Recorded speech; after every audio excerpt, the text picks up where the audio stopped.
magandang umaga sa ating lahat. Maraming salamat sa pagising sa umaga. Ako talaga ay hindi gumigising ng ganito kaaga. No? Usually, ganitong oras ay tulog pa ako, no? At nananaginip. No? Pero dahil nga sa paanyaya sa akin ng Sentro ng Wikang Filipino ay talagang sinikap ko, no? Na gumising ng maaga, no? At nagpapasalamat ako sa inyong imbitasyon, no? Na makapagsanay kami, makapagлекtura kami hinggil sa tulang pambata, isang anyo ng panitikang pambata, no, na hindi gaanong maunlad sa bansa natin, no. Mamaya makikita natin, no, yung obserbasyon ko, no, hinggil sa sa anyong ito. No, yung aking paksa ay kasaysayan at impluwensya sa tulang pambata sa ating bansa, no. Pagsikapan nating makinig, no, dahil alam ko ang paksang ito ay medyo boring, no, dahil ito ay kasaysayan, no, at meron ba talagang kasaysayan ng isang masyadong masyadong tago, no, hindi man tago, hindi gaano maunlad, no, na anyo ng politikang pambata. Okay, may share screen lang po, no, ng aking um, lektura. Ang aking isinagawang lektura ay yon, ito yung mga panimulang tala lamang, no? At bala kong gawin itong papel, no, sa hinaharap, no, sa kung meron kayong mga nais na mungkahi, no, na idagdag ng mga impormasyon, ay malugod ko itong tatanggapin. No, so ito ay kasaysayan at tradisyon. Mamaya may kita natin yung impluwensya, no, ng mga tulang pambata sa Pilipinas. Ang limitasyon ng aking lektura ay hindi ko kayang talakayin ang mga tulang pambata sa ibang mga wika sa Pilipinas. No, may nakita ko sa saliksiko sa mga aklatan, may nakita ko isang antolohiya ng mga tulang pambata sa wikang Ilocano at hindi ko kayang maari kong itala, no, pero hindi ko kayang suriin, no, ang nilalaman o yung kalidad ng mga tula, no, sa aklat na iyon. Next slide po. Ang layunin ng aking lektura ay una ay mailahad ang maikling kasaysayan ng tulang pambata sa Pilipinas. Pangalawa ay matukoy ang dahilan ng matumal na produksyon nito. No, mamaya may kita natin yung pattern kung bakit mamatumal. Pangatlo ay maipakilala ang tatlong tradisyon ng tulang pambata sa ating bansa. Pang-apat ay masuri ang paksa at impluwensya ng ilang tulang pambata sa bansa natin. At panghuli ay makapag-ulat. Nais ko makapag-ulat sa inyo ng trend at kalagayan ng paglalathala ng mga tulang pambata. Meron bang market, no, para sa paglalathala, no, ng ganitong klaseng anyo? Next slide po. Maikling kasaysayan, no? Magandang umaga. Una ay maiuugat ang kasaysayan ng tulang pambata sa pag-usbong, no, ng mga tulang katutubo sa ating bansa. Na partikular na ang mga uyayi o lalabay, mga salawikain, mga bugtong at awiting bayan. Kumbaga ito yung ugat, pinag-ugatan, no, ng mga tulang pambata natin. Lalong-lalo na ang uyayi, ito ay isang uri ng awiting bayan na ginagamit upang patulugin ang sanggol. Um, ang simula ng anyong ito, no, ng tulang pambata, ay kasintanda din, no, ito yung aking pananaw, no, ay kasintanda din ng pag-usbong ng mga textbook sa wika at panitikan, no, panitikang Filipino, no, sa antas elementarya, no, at lahat naman tayo ay nagkaroon ng interaksyon, no, o enkwentro sa tulang pambata sa mga ginamit nating libro noon tayo ay nag-aaral, no, ng Pilipino o Filipino noong tayo ay nasa elementarya.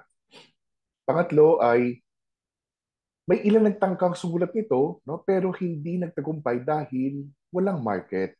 No, so ang kailangan natin talagang asikasuhin ay kung paano ba tayo bubuo, no, ng malaki-laking populasyon na mayroong interes, no, mayroong nais basahin o itanghal ang mga tulang pambata hindi lamang sa mga paaralan kung hindi sa mga tahanan.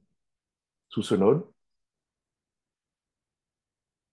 Ang mga tulang pambatang inilathala no, ng Children's Communication Center o ADARNA, no, meron silang nailathala, pero ito ay nakapackage bilang mga kwento.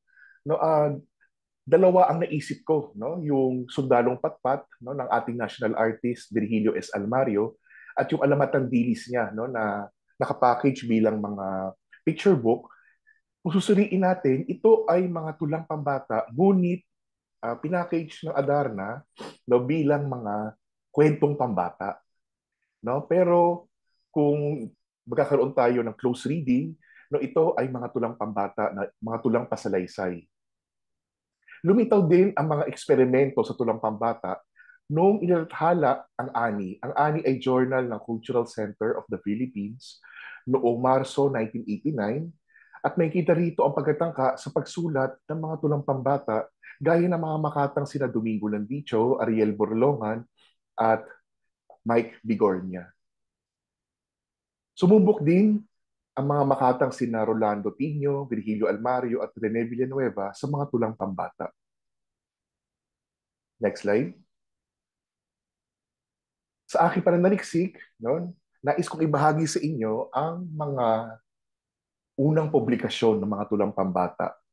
1949, ang kauna-unahan, ito yung unang taon na nilathala ang Sa Hardin ng Mga Tula ni Rufino Alejandro. Maghihintay tayo halos ng 2 dekada para masundan ito, ang Bahay Kubo, Mga Tulang Pambata ni Alejandro Q. Perez. Pagkaraan muli ng halos 1 dekada, Mga Tulang Pambata ni Carlos Avenir, 1975. Pagkaraan ng 5 taon, Pen-Pen di Sarapen, isang koleksyon ng mga popular na tugma at awiting pambata, 1980, Adarna. Mga Tulang Pambata rin ni Eugenia Clado ng Rex, 1980. Pagkaraan ng 6 na taon, nailabas naman ng mag-asawang sina Domingo Landicho at Edna May Landicho ang mga tulang tampok, mga pambansang sagisag, 1986. Pagkatapos ng 3 taon, ay 2 libro ang nailabas, no, mga tulang pambata, May Gintong Aral.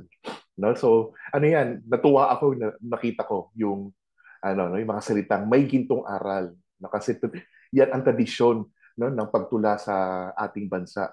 No, ni Jose Noliedo, mga tula ng kabataan, poems of childhood, ni Salina Morales Gulay, no, New Day, 1989, at poems for Filipino Children na tinipon ni Modesta Boquiren, 1998.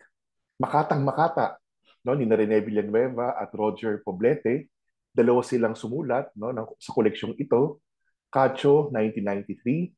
At ang Parliament of Giraffes no, ni Jose Garcia Villa, inilathala ng Anvil, 1999. Nais ko rin hilingin sa mga kalahok ngayon na tingnan ninyo ang mga pabalat no, ng mga aklat. Tingnan natin kung paano ba gumaganda no, yung mga ilustrasyon, ang mga disenyo ng mga aklat pambata, paano ba pinapackage. No? So, magsimula tayo dito sa ang bagong Hardin ng Mga Tula, Poems of Childhood for Filipino Children at Makatang Makata. Nakita natin no, yung evolusyon ng pag-unlad, maaring hindi pag-unlad no, sa tingin ninyo, no? Pero nakikita ninyo yung, yung gumaganda na ang mga disenyo ng mga aklat pambata, mga tulang pambata sa paglipas ng panahon. Lalong-lalo na dito sa Makatang Makata no, na ni na Rene Villanueva at Roger Poblete. Susunod, pahusay ng pahusay. Ang pinakabata no, sa mga naipakita kong larawan ay ang Parliament of Giraffes no, ni Jose Garcia Villa. No, sana ay may kopya kayo nito. No? Tuwang-tuwa ako sa kalidad ng produksyon no, ng librong ito no, na inilathala ng Anvil. At may mga ilustrasyon din sa loob, maganda ang papel, no? At talagang no, pinakita talaga rito ang husay at mga pagtatangka ni Jose Garcia Villa na kausapin ang mga bata no, gamit ang mga tula. Susunod. Sa kasaysayan din natin, narito ang mga iba pang mga daluyan ng tulang pambata. Naabutan ko noong dekada 90 no, na ang Magazine Pambata no, ay naglalathala ng mga tulang pambata buhat sa mga nagpapadala dito. No, ito yung Sunday Inquirer magazine. Na ikinalulungkot ko na hindi na ipagpatuloy simula ng uh, nagpunta na sa ibang bansa ang editor na to na si Natasha Vizcara. No, masipag ding maglathala ng mga tunang pambata ang Philippine Journal of Education. Muli, ito'y tumigil na no, noong dekada 90. No, ito ay isang professional na journal para sa mga guro. No, at dito ko natuklasan no, ang maraming mga tulang pambata no, ng ating makatang si Domingo Landicho. Nakatutuwa din na ang lingguhang magazine na Liwayway at Banaan ay naglalathala ng mga tulang pambata sa wikang Tagalog o Filipino maging sa wikang Tagalog. Noong dekada 90 rin ay naglalathala ang magazine Pampaaralan na Saranggola sa kanilang buwanang paglalathala ng magazine. At syempre, ang journal na Pampanitikan tulad ng Ani noong 1989 naglaan no, ng isang issue no, ng napakagandang journal na ito no, para sa Panitikang Pambata na inedit ni Rene Villanueva at ni Karina Africa Bulasco. Bakit ba tulang pambata? No, ito ang aming isinusulong no, sa nina Dr. Ortiz at Dr. Salanga Toralba. No, bakit ba? No? Palagi ko kasi, no, para bang nalimot na anyo no, ng Panitikang Pambata sa bansa ang tulang pambata. Nalimot. No, kung ang kwentong pambata ay naipasok sa palangka noong 1989, no, kailangan pa maghintay ng maraming taon, 2009, no, para magkaroon ng kategorya no, ng tulang pambata no, sa Palangka Awards. No, mamaya may kita natin ano ba ang epekto ng Palangka Awards no, sa tulang pambata. Nakatulong ba ito no, sa anyo? Nagkaroon din ng um, taon, may isang taon din sa PBBY Salanga Prize no, ay mayroong kategorya ng tulang pambata. Ngunit dahil walang publisher na gustong ilathala ito ay nanatiling unpublished no ang nanalong koleksyon ng mga tulang pambata na ito. Sayang may nanalong grand prize no para sa tula at nanalo din ang ilustrasyon nito. No? So hinihiling ko kung may publisher man dito ay mailathala ito. Pangalawa, no, ay may kita natin ang kakulangan no, ng mga aklat ng tulang pambata sa ating bansa. Gaya ng naipakita ko kanina no, na halos isang aklat bawat isang dekada. No? Naging ano lang tayo, naging produktibo lang tayo noong 1989 na mayroong tatlong lumabas na aklat pambata na nakafocus sa tula. Gayun din, no, kung susuriin natin ang mga nasa listahan, kapansin-pansin ang mababang uri ng mga tulang pambata. No, bakit mababa? Malalaman natin yan sa lektura mamaya no, ng aking dalawang kasamahan. Mababang uri, no, lalo na yung mga tulang pambatang na ilalawak sa mga textbook no, ng mga batang mag-aaral. Gusto ko rin, o gusto rin namin tapusin na at wakasan no, ang pamamalasak ng didaktikong tradisyon ng mga tula. Na yung pag sinabing didaktiko, ito yung mga lantarang nangangaral at mamaya magpapakita ko sa inyo ng mga tula na lantarang nangangaral at husgahan natin no, yung kalidad ng pagkakasulat ng mga ito. Nais ba ito ng mga bata? Gusto ba ito ng mga bata? At uh, dapat din no, natalakayin ang paglaganap ng takot at pag-ilag sa mga tula. Maaaring dahil ito ay sa hindi magandang paraan ng pagtuturo no sa elementary no na hindi masaya ang diskusyon o talakayan no sa tula. Next slide. Nakalista rito ang tatlong tradisyon ng tulang pambata sa atin. Uunahin ko ang tulansangan. Ang tulansangan ay mga tulang pambata na isinulat ng mga bata. No? Ito ay pasalita, no? Ito ay bahagi ng oral na panitikan na likha ng mga bata mismo. No? At kapansin-pansin na mas pangahas, mas sugresibo no? ang mga tulansangan dahil ito ay walang sensura. No? Sa Ingles, ang tawag dito ay playground poetry. No? Mga tula na nililikha ng mga bata sa palaruan, no? sa kalye, no, o sa lansangan. Pangalawa, no, na tradisyon, dapat ito palang iuna ko dahil ito talaga ang pinakaugat, ay ang mga tulambayan o folk poetry no, na binubuo ng mga bugtong, salawikain, uyayi at mga awiting bayan. No, at nakinabang ang maraming publisher no, sa mga tulambayan. Mamaya may kita natin no, na ang mga tulambayan ay ginawang picture book, ginawang antolohiya ng paulit-ulit no, para para maipakita no, at maibahagi sa mga bata kung ano ba ang tradisyon natin no, sa pagtula. At pangatlong tradisyon ay ang mga tulang didaktiko. No, ito ang mga tulang na ilathala sa mga textbook na may bahid ng kolonyalismo. Bakit ko sinabing may bahid ng kolonyalismo? Dahil ito ay ah, lantarang nangangaral, no? At alam naman natin na ang mga unang yung no, yung nilalaman ng mga tulang ng mga tula, no, hindi pa lang hindi pambata, yung mga tula noon, panahon ng unang yugto ng pananakop ng mga Espanyol ay lantarang nangangaral. No, so nakuha iyan ng mga makata na para bang ang layunin lagi no ng ang layunin lagi ng pagtula para sa bata ay kailangan kang mangaral. No, sa Ingles, ito ay tinatawag na official school poetry. Susunod,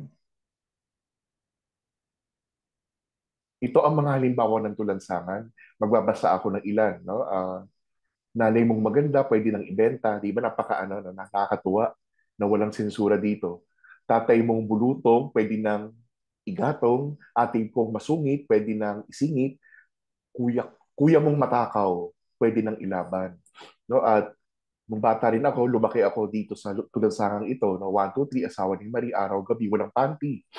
No? At marami pang iba, no? Yung Indian Pana, no? Naabutan niyo ba yung Indian Pana? No? Maging ito, no? Kung sino ang bumuka ka ay siyang palaka, kung sino ang ngumiti ay siyang paniki, kung sino tumakbo ay siyang kabayo, kung sinong gumalaw no, ay siyang bakulaw. So ito ay no, kita-kita natin dito yung halaga ng ah, humor ng mga bata. Ito naman ang halimbawa ng mga tulambayan. No? Babasahin ko yung unang saknom no? Doon po sa amin bayan ng San Roque, may nagkatuwa ang 40 Nagsayaw ang pilay, nanood ang bulag, kumanta ang pipin, nakinig ang bingi. No, so marami tayong mga awiting bayan, mga tulang bayan no, na aakma no, para sa mga bata. At pangatlong tradisyon ay ang mga tulang didaktiko. Sinikap ko magpakita sa inyo, next slide po, no, ng tatlong halimbawa ng tulang didaktiko. Hindi para maging modelong teksto, kundi para maging tayo, no? Maging critical tayo. Na ito ba ang mga tula na gusto nating no? Gusto nating ipabasa sa mga bata. Na magbabasa ako, gulay ay kailangan. No, ito ay nakuha ko sa internet, no? Walang pangalan ng makata. Sa luyot at petsay, kangkong at malunggay, mga dahong gulay, sagana sa mineral. Wow, di ba? Kuliti, sili at saluyot, pagkain pampalusog, karot at dilaw na kalibasa, sagana sa vitamina A. Mga bitaminang taglay, balik natin. Yan. Mga bitaminang taglay ng, hindi ko mabasa, ng mga dahong gulay, nagpapalusog, nagpapalakas ng ating katawan. No? Halatang hindi ako kumakain ng gulay, no? Kaya hindi ko mabasa no? Yung bahagi nasa ilalim. No? So napakadidaktiko. No? Nakulang na lang sabihin ay kumain ka ng gulay. No? Ganun lang. No? Kumbaga ay walang pagsisikap no? Ang sumulat na ito na gawing matulaing, masining no? Ang tulang pambata. No? Tama nga yung comment dito na palasak ang ganitong uri no? Ng mga tulang pambata. At ito yung makikita natin sa mga textbook. No? Ganito no? Ang technique ng pagsusulat. Next slide. Susunod po. Batang Magalang. Ang Batang Magalang, kinatutuwaan ng mga magulang at maging sino man. Ang po at opo, laging nasa puso, lalo na't kausap ng mga kaanak. Oh, wow. No? Walang dating sa akin. No? Meron itong aral na ibinibigay, ngunit walang no? Walang literary value. No? Kumbaga, no? Walang literary value no ang mga ito at tiyak ako na tatalakayin, no, ng aking dalawang kasamahan, no, kung paano ba nagkakaroon ng ng value, no, na pampanitikan, no, ang mga tulang pambata. Susunod na slide, paaralan. Tayo na sa paaralan, pag-aral at matuto, magbasa at magsulat, maglaro at tumuklas. Mga bagong kaalaman, maging aral sa buhay, at maging gabay tungo sa pangarap. Tula ba ito? No? O ito ay mga tugma lamang? No? So, uh, ito ang halimbawa, no, ng didaktikong tradisyon, no, sa mga tulang pambata. Na sana, tradisyon, hindi na ibig sabihin na kailangan sundan, no? Maari namang patayin natin, no, ang tradisyong ganito, no, sa pagtula para sa bata. Susunod. So ito yung paglalagom ko sa mga tradisyon, no? Sa tulang bayan, no, ito ang ugat ng ating pagtula, no, na dapat nating sundan, no? Batay ito sa mga panitikang bayan natin, no, maaring buhayin ang mga lumang anyo at ipakilala ito sa mga bata tulad ng mga tanaga, ambahan, uyayi at bugtong. No, magiging kapaki-pakinabang, no, ang pagtula para sa bata kung ipapakilala din natin sa kanila, no, yung ating pinag-ugatang panitikan gaya ng panitikang oral, no, sa ating bansa. Gayon din, sana ay makabasa ako ng mga tulang pambata na hango sa mga tulansangan. Ito ay namatay na tradisyon o namamatay o naghihingal ng tradisyon ng tulang pambata dahil karamihan ng mga bata sa atin ngayon ay nasa bahay na. Nag-cellphone o kaya nagko-computer games. Hindi katulad ng kabataan ko, no, na kami ay ay laking lansangan, no? Yung kabataan siguro halos natin. Tayo ay laking lansangan at sa pamamagitan ng interaksyon, no, sa maraming bata ay nakalikha tayo, no, ng mga pagtutugma, no, um, ng mga pagtatangka natin, no, sa pagtula. Lalo pa naapektuhan dahil sa dulot ng pandemya at lockdown, no, tumigil ang produksyon ng mga tulansangan. Wala na ako makitang bata sa kalye ngayon. No? Pag ako ay naglalakbay, bibihira na ang mga bata sa kalye. At paglalagom sa tulang didaktiko, ito'y patuloy na ginagamit sa textbook at mga kagamitang panturo. Kaya sana maraming mga guro dito ngayon, no, na na baguhin natin ang kalidad ng pagkakasulat ng mga tulang didaktiko.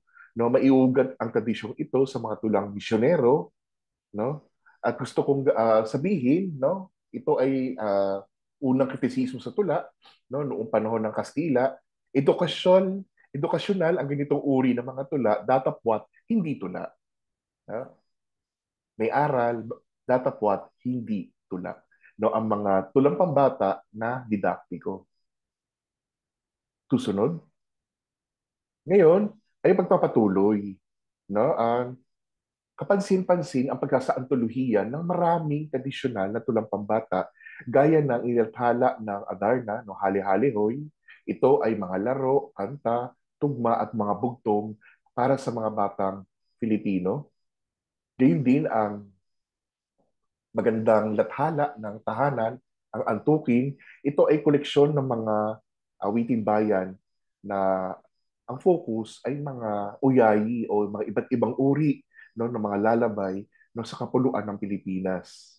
No, ang uyayi ay Tagalog na termino para sa pag-awiting pampatulog ng sanggol at marami pang mga iba't ibang termino sa bansa natin, no, na tumutukoy sa lalabay. Susunod. Kapansin-pansin din, no, ang paglalarawan o pagsasalarawan ng mga bugtong gamit ang anyo ng picture book. No, mahalaga ang ganitong mga uri, no, ng mga lathala dahil ipinapakita mo sa bata, no, yung o pinapakilala mo sa bata ang mga tulang bayan na tradisyon natin sa pagtula. Ang bugtong-bugtong na tinipon ni Rene Villanueva at mayroong pangalawang volume, no, napakagandang uh, koleksyon. No? Hindi lamang basta koleksyon, meron din itong lakit na ilustrasyon. Maging ito, no, yung aba, ano ang bunga. Ito ay mga makabagong bugtong kaugnay sa iba't ibang prutas sa Pilipinas. Susunod, 2009. No? Para sa akin makasaysayan, no, sa tulang pambata, no, ang taong 2009. Ano ba ang nangyari noong 2009? Ito ang taon na unang isinagawa ang Gantimpalang Palangka, no, para sa tulang pambata. No, hindi dahil sa mahilig tayo sa award, pero may pakinabang, no, ang Palangka Award, no, para sa tulang pambata dahil ang dami nitong ginising, no, ng mga manunulat na para sumulat para sa bata, no, para ng mga tulang pambata. Dahil kung wala namang kategoryang ito, no, palagay ko maraming mga manunulat ang hindi susulat ng tulang pambata tulad ng maraming kalahok natin dito ngayon, no, na nakilala ko, no, uh,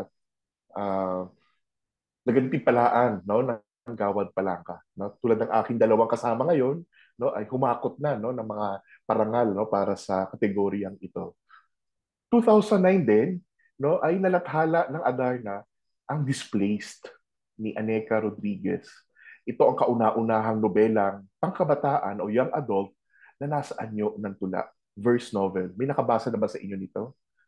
No, at noong taong ding ito, nailathala ang Buwang Bulawan ng ating national artist, Virgilio S. Almario. Ito ang kanyang unang aklat ng mga tulang pambata. Next slide. So makasaysayan, no? Ito yung pabalat, no, ng dalawang aklat na ito at sana ay mabasa ninyo, no, ang dalawang ito o sana ay may kopya kayo sa inyong mga aklatan. Napakahalaga ng 2009. Susunod,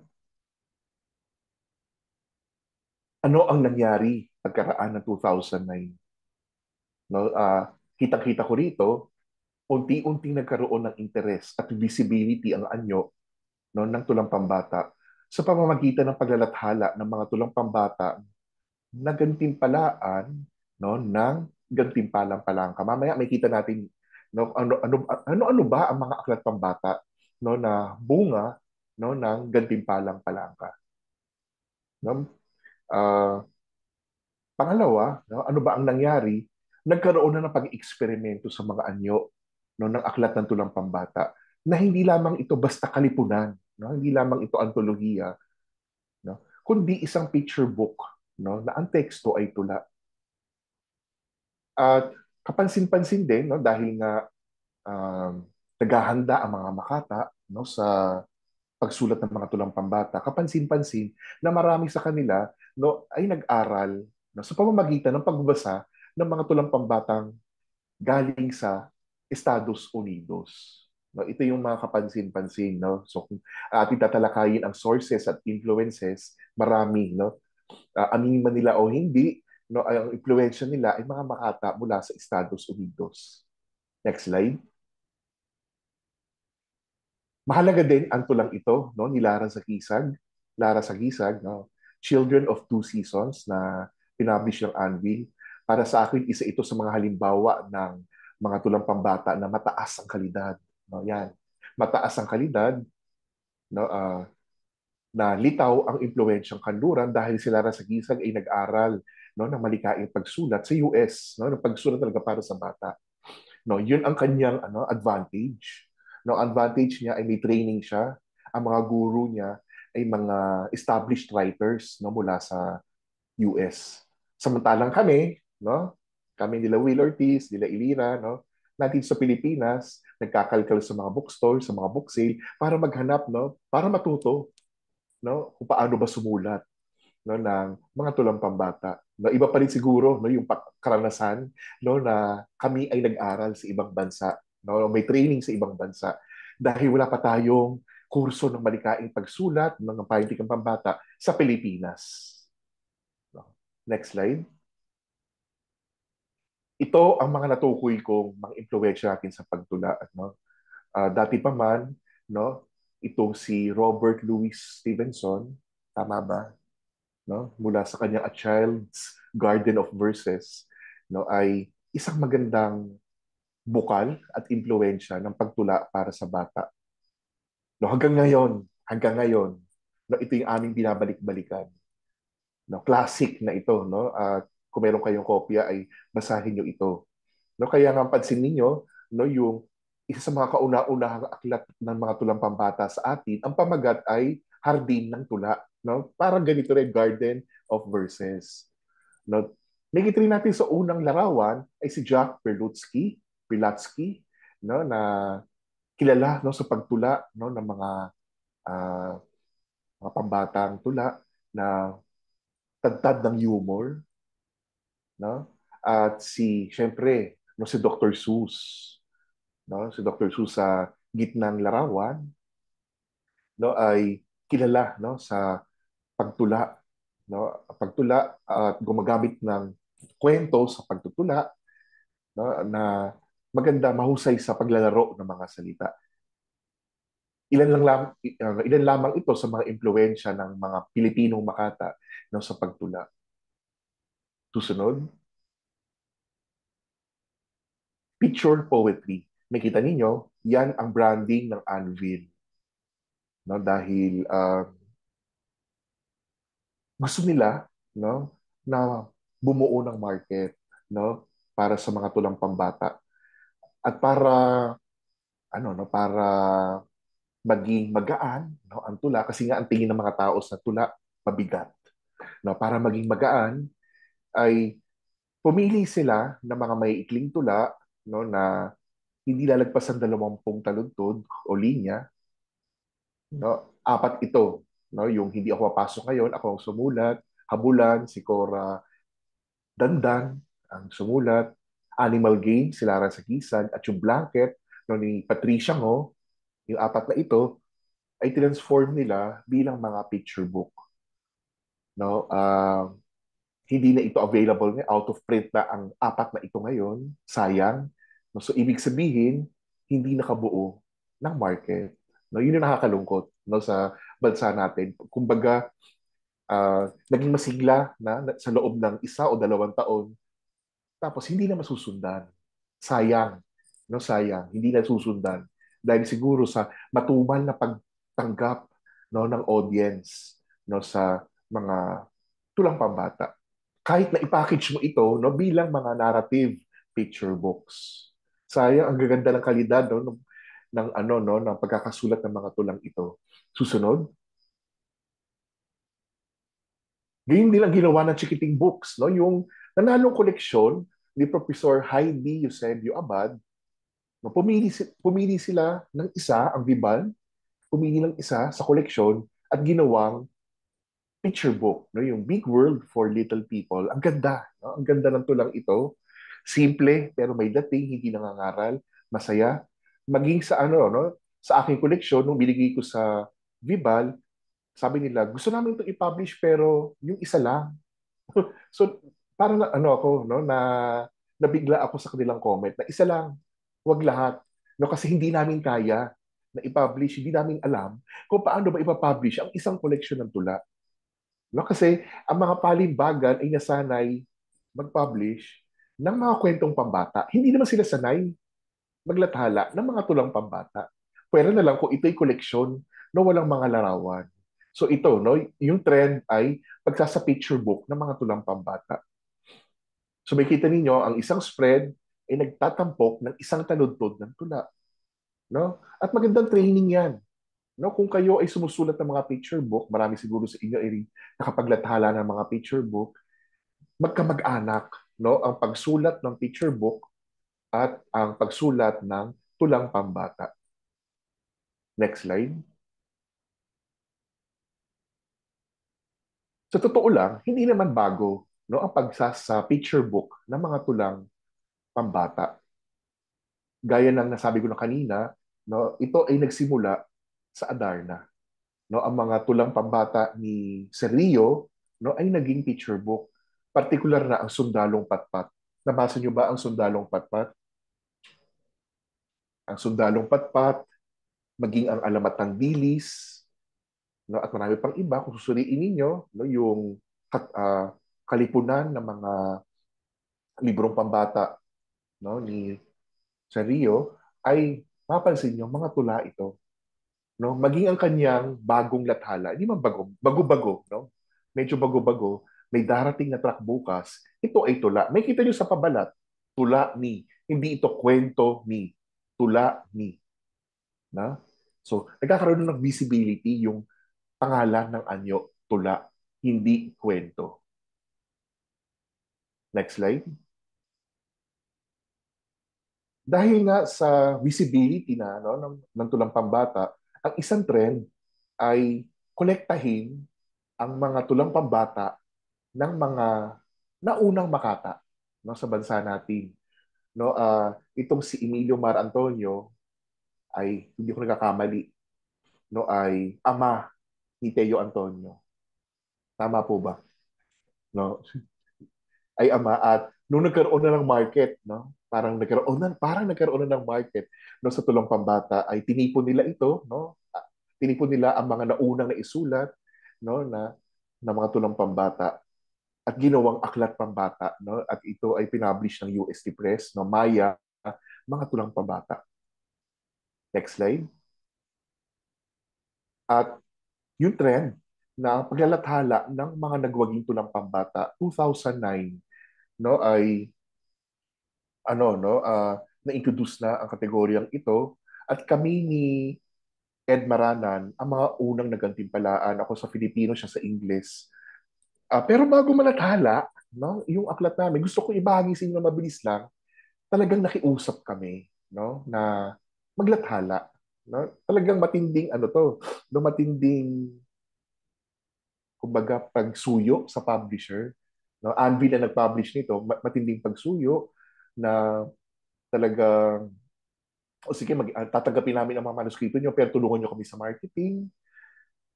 No? Ano, no? Muli, parang parang hindi naging matagumpay. No? Kasi hindi na, no? Ang tagumpay ng mga aklat pambata ay kapag nakita natin na ito'y patuloy na nalalathala.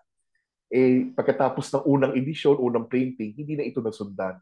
Sayang. No? Sayang, hindi na nasusundan. Next slide. Sumubok din yung ibang mga tagapaglathala. So yung Anvi, sinuyo namin. Tapos, inano na namin, no? Sinuyo ko rin ang Lampara at ang Chikiting Books. Pero, ang lagi nilang sinasabi sa akin, paano namin ito ipapublish? No, so, kami ay nag-aaral no, ng mga paraan kung paano ito ilalathala. So, mahalaga iyon. No? Tutulungan mo yung mga publisher no, kung paano mo ito lalathala. So, ako, no, bilang Makata, ay umaakto na rin bilang art director. No? Ako yung parang nililayout namin. No? Maaring matagumpay, maaring hindi. No? Maaring matagumpay o maaring hindi. Dahil nga, muli, sanay, no? Mas bihasa no ang mga publisher no sa mga kwentong pambata. Susunod. So ito ay nasundan din no ng mga kita niyo yung mga palangka logo, no? Ito na yung mga bunga ng palangka, no? Tulad dito, no? Attack of the Persistent Cold Virus, no, ni Mia Buenaventura. No, nakita ko ito sa isang vlog, no? At kinuha ko yung larawan. Kung sino man siya, no, maraming salamat. Ang ganda ng kanyang larawan. Maging ito, no, agam-agam ng langgam, no, ni Paterno, Baloloy Jr., no. Talagang meron talagang palangka medal, no, para makatulong sa marketing, no, makatulong para mang-akit, no, ng mambabasa, no, yung pagtangkilik ng mambabasa. Susunod, ito, no? Halaga ng mga ilustrasyon. Naniniwala ako na mahalaga ang ilustrasyon bilang paraan ng pagpapahalaga sa mga tulang pambata. Gaya ng isinagawa sa ang mga gumagapang-gapang no, ni Heidi Emily Eusebio Abad. Talagang buong pangalan kong binasa. No, na koleksyon ng mga tulang pambata tungkol sa mga insekto at hindi man insekto, mga hayop na may kita sa tahanan gaya ng langgam, butiki, no, ipis at iba pa na ang mga gumagapang-gapang. Gayon din dito no, sa aking koleksyon ng mga original na bugtong, gumagapang, lumulukso, lumilipad, at ang Kung May Dinosaur sa kamaling ni Lolo ni Cora Dandan Albano. No, so ito, no, yung kung babasahin ninyo, napakahalaga ng ilustrasyon para tumulong sa mga bata na pahalagahan ang mga tulang pambata gamit ang imagery. No, so kung ano yung imagery ng tulang pambata, yun ang gagamitin na larawan no, sa mga pahina. Susunod, gayon din nakita ko ang trend no, na patuloy na pagsasalarawan ng mga awiting bayan. No? At ito ay na-perfect no, ng Tahanan Books. No, yung Bahay Kubo. Nagsimula sa Bahay Kubo. Napakaganda, no? Napakagandang libro, no, na naglalaman ng mga titik ng mga awitin natin. Bahay Kubo, alam natin, ito'y Tagalog. At nagsikap ang tahanan na pumili ng mga mahuhusay na mga awiting bayan mula sa iba't ibang mga wika sa bansa natin, Meranao, Ilocano, Cebuano, Ifugao, no? Para sa diwa ng inclusivity at representasyon ng iba't ibang etnolinguistikong grupo sa bansa natin.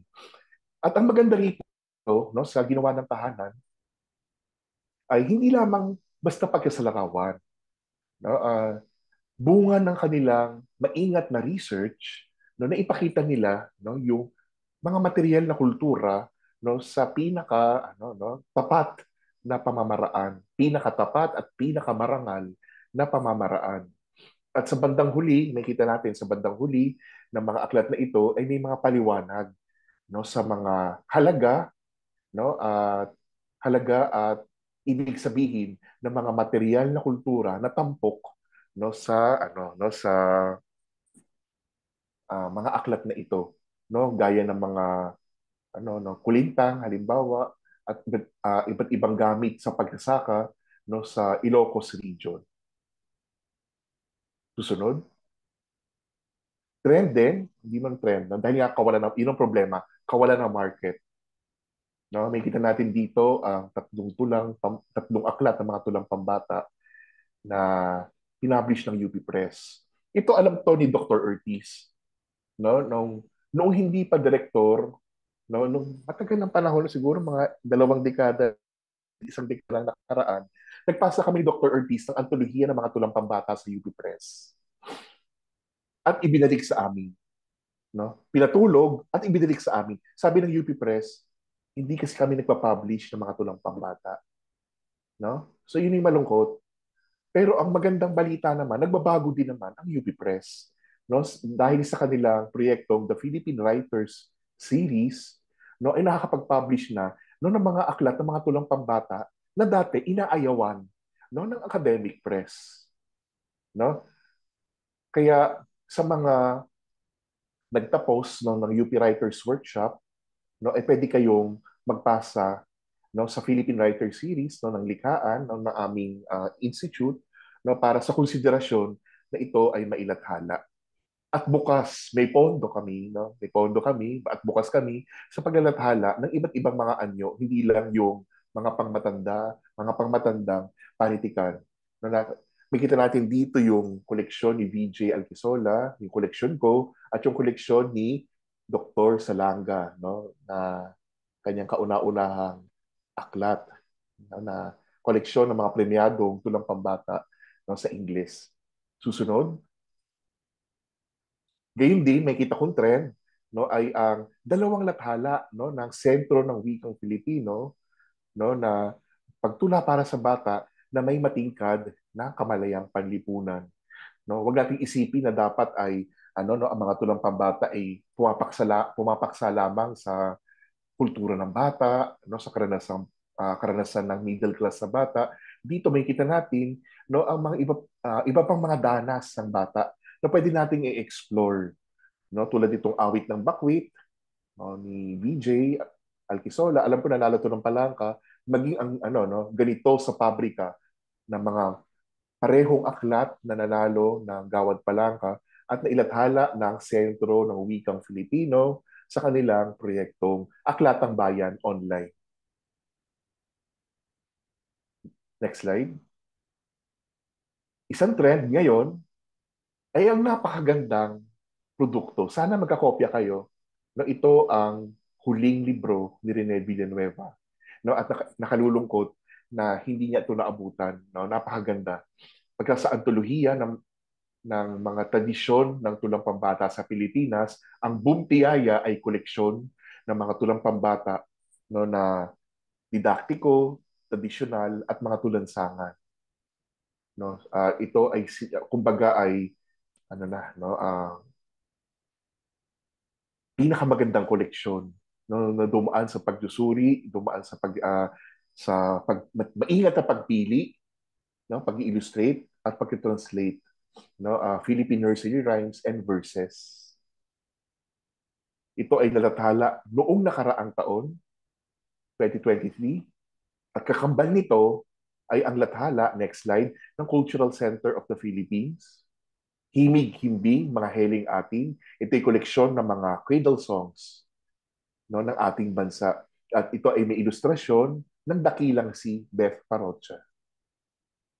So dalawang mahalagang antolohiya na sana ay mapahalagahan natin, ma-review sana natin, at mabasa natin ang mga ito. Bilang pagtatapos, next slide po,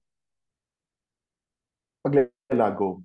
So una, mahalagang balikan ang katutubong tradisyon at ang subversibong katangian ng tulansangan upang ipamalas ang Pilipinong estetika sa pagtula. So dalawa iyon. No, kumbaga, malakas man ang Western influence sa atin at doon tayo nahuhumaling, no, yun yung ating unang kanlungan, Western influence. Ang alternative doon, hindi mo dapat alternative, dapat tungkulin natin, nabalikan natin ang ating katutubong tradisyon at ang tulansangan. Pangalawa, nakatutulong ang pagkasalarawan ng mga katutubong awitin para paunlarin ang diwa ng inclusivity at maipakilala sa bata ang mga material na kultura ng iba't ibang grupo o etnolinguistikong grupo sa ating bansa. Pangatlo, ang mga ilustrasyon ay umaalalay, umaagapay sa mga batang mamabasa na maintindihan ng tula, lalo na upang maintindihan ang mga direkta at di direktang imahen. Kung gayon, bukod sa makata, mahalaga din ang gampanin ng isang ilustrador, no, para maintindihan, no, at mapahalagahan ng tula. Susunod, mahalagang pag-aralan pa ng mga publisher. Ito ay pakiusap po sa mga publisher, no, kung paano ba ipapackage, no, ang mga aklat pambata na tula, no, sa usapin ng disenyo, no, upang mas mapalapit ito sa mga bata. No, napakahalaga nito, no, pag-aralan pa ang packaging. Susunod, mas nagiging masining ang tulang pambata kung, so nagkakaroon na ako ng tips sa inyo, no? Mas nagiging masining ang tulang pambata kung, number one, lalaya ito sa lantarang pangangaral. Ilibing na natin ang tradisyon ng didaktikong pagtula para sa bata. RIP. B, no? Lagyan ng aliw o humor, paksang makabata, at musikal na wika ang mga tulang pambata. No? So yun ang nagiging no, yun ang aming pakiusap sa inyo. No, tatalakayin ito ng aking dalawang kasamahan mamaya. Dagdag na hiling na lokan ito ng panlipunang usapin. No, so isipin ninyo ng inyong kalipunan, no, ay para bang nagkukwento kayo ng mga danas ng bata tulad ng naipamalas ni Romeo Venturero, no, sa kanyang nung ganito sa pabrika. No, yung kanyang koleksyon ay no, parang isang mahabang kwento ng danas ng bata na ang tatay niya ay nagtatrabaho sa pabrika. So ganun, no? Bawat tula ay isang pagkukwento ng mas malaking kwento, no, para makabuo ng koleksyon, no? Hindi na uubra yung koleksyon na iba-iba ang no, ang mga paksa. No? Hindi na uubra 'yon. Na iba-iba ang paksa. Mahalaga, no, sa mga tulang pambata bilang isang koleksyon ay para ka nagkukwento, no, serye ng mga kwento na may iisa ang paksa. Next slide. Ito yung panghuli ng slide, no?